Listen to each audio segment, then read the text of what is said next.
क्या आपने या आपके परिवार में किसी ने घुटना प्रत्यारोपण या नी रिप्लेसमेंट कराया है और आप सोच रहे हैं कि किस तरीके से जल्दी रिकवरी हो और किस तरीके से जल्दी से चलने फिरने में आए, तो आप इन निम्न 5 बातों का जल्दी रिकवरी के लिए ध्यान में रख सकते हैं। आइए जानते ही एक-एक करके। नमस्कार, मैं doctor Sachin Sharma, orthopaedic surgeon Jaipur से।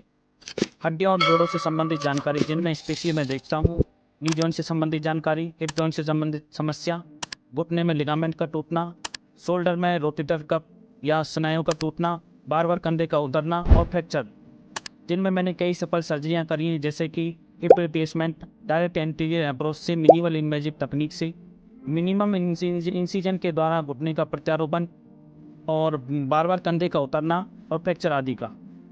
इसमें मेरा सबसे मेन उद्देश्य ये रहता है कि कम से कम कट के द्वारा जल्दी से जल्दी रिकवरी और अच्छी जीवन शैली प्रदान की जाए। दोस्तों, मरीज या मरीज के घर वालों का यही कंसर्न रहता है कि ऑपरेशन के बाद में किस तरीके से या किन चीज़ों को ध्यान में रखा जाए तो जल्दी से रिकवरी हो और जल्दी से चलने फिरने में आए। तो मैंने 5 पॉइंट रखे हैं जिनसे आपको जल्दी रिकवरी मिलेगी और जल्दी से चलने फिरने में आएगा। जिसमें सबसे पहला पॉइंट है फिजियोथेरेपी या एक्सरसाइज। इसमें आपको आपके डॉक्टर के द्वारा बताई गई एक्सरसाइज या फिजियोथेरेपिस्ट के द्वारा बताई गई एक्सरसाइज करनी है। आपको धीरे धीरे चलना है और एक्सरसाइज के द्वारा आपकी मसल्स और पैर मजबूत होंगे, जिससे आपको अच्छा लगेगा। दूसरा पॉइंट अपना है न्यूट्रिशन या पोषण से भरपूर डाइट लें अपन। इसमें महत्वपूर्ण है कि सबसे पहले कैल्शियम या विटामिन D3 युक्त डाइट लें, जैसे कि अपने हरी सब्जियां लें, अंडा लें, दूध लें, दाल खाएं, पनीर खाएं, जिससे जल्दी हीलिंग होती है और आपके हड्डियां मजबूत होती हैं। दूसरा, इसमें ये ध्यान रखने वाली बात है कि आपका वजन नहीं बढ़े, वो चीज़ें नहीं खाएं जिस तरीके से, या फिर चिकनाई वाली चीज़ें या फिर मीठा बिल्कुल कम कर दें। इसमें तीसरा पॉइंट है अपना सही तरीके से चलना फिरना। दोस्तों, इसमें शुरुआत में आपके जिस तरीके से डॉक्टर बताते हैं या फिजियोथेरेपिस्ट बताते हैं कि आपको स्टिक के द्वारा या फिर वॉकर के द्वारा चलना है, सही तरीके से पैर पे वजन देना है, किस तरीके से आपको मोड़ना है, ये चीज़ें आपको बहुत ज़रूर ध्यान में रखनी है। इसमें ध्यान रखें कि आप अपने हमेशा ही वॉकर या फिर स्टिक के सहारे ही चलें, जिससे आपको चलने में सहायता प्रदान हो। चौथा पॉइंट है दर्द या सूजन का बना रहना। तो दोस्तों, ऑपरेशन के बाद में ये आम बात है कि दर्द या सूजन का बना रहना होता है।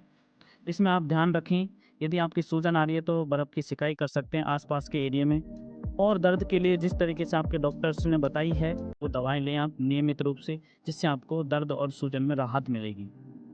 पांचवा पॉइंट है धैर्य और सकारात्मकता रखना।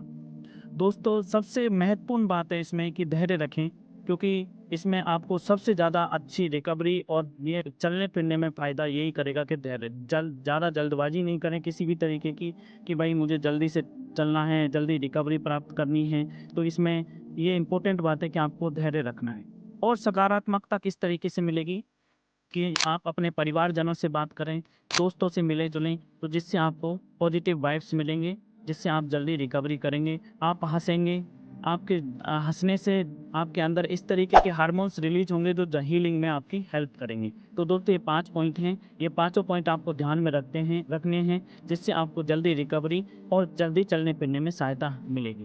दोस्तों, यदि आपको किसी भी तरीके की हिप जॉइंट, नी जॉइंट या फिर लिगामेंट या शोल्डर से संबंधित समस्या हो, तो आप हमारे दिए हुए नंबर पर संपर्क कर सकते हैं। हमारा उद्देश्य यही रहता है कम से कम कट में जल्दी से रिकवरी और आपको अच्छी जीवन शैली देना। धन्यवाद दोस्तों।